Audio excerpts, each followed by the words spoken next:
Welcome back. My name's Roger, and all you folks are here to help me solve the question of the decade. Am I and people like me cranky? Okay, so today we're talking about what's the best hamburger. Yes, think about that for a moment. But before you answer, we're going to ask you to subscribe to the channel. Please put a like in the like button and leave your comments. Tell us about what you're thinking, what your answer might be to that hamburger question, or just anything in general you want to tell us about. Okay, what's the best hamburger? Why does that bug me? Well, most of my life I have been living and working in resort towns, and we get a lot of tourists. And guess what the tourists want to know? Everybody goes out to dinner to a nice place, and they usually figure that out on their own. They look at pictures and you know, see if there's reservations available and check out the menu. Then it comes to the best hamburger. Everybody asks that. And that's one of those questions that makes me nuts. And in all fairness to the people on the other side who are asking that question and they run into someone like me who hates to answer it, it probably makes them cranky. Well, I'm the one who gets cranky on the other side answering that question. And here's why. Why on earth would you ask a complete stranger about what you are going to put in your mouth? Think about it. Really. I mean, I don't know if this person's an axe murderer. I don't know if they love red cabbage and borscht. I don't know if they're diabetic.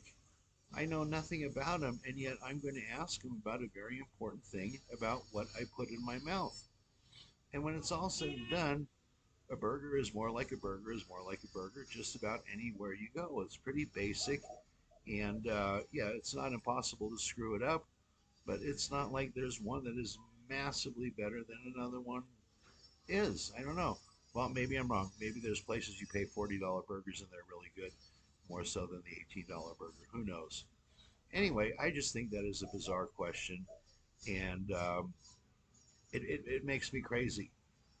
Who's got the best pizza? Well, I don't know. How do you like your pizza? I like mine cheesy, thick crust and with sauce. You like yours, the thin crust margarita.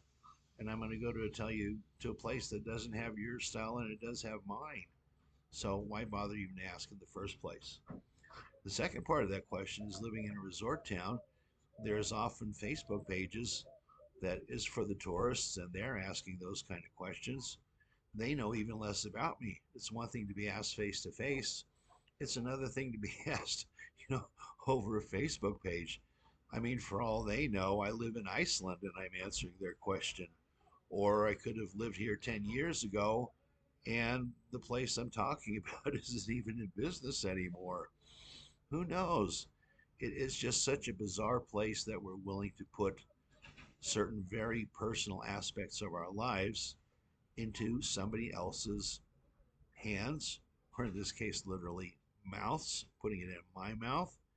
And I just don't get that. But it's just a sign of the time. It's easier to ask a dumb question than figure out anything for yourself.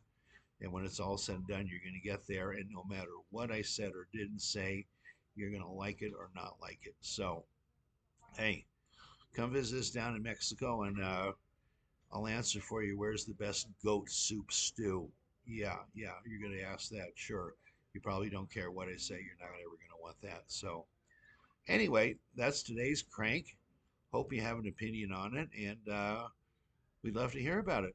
So, until next time, when I look deeper and find out really what's bugging me and what's making me nuts in the world, we'll just say, see you then. Thanks.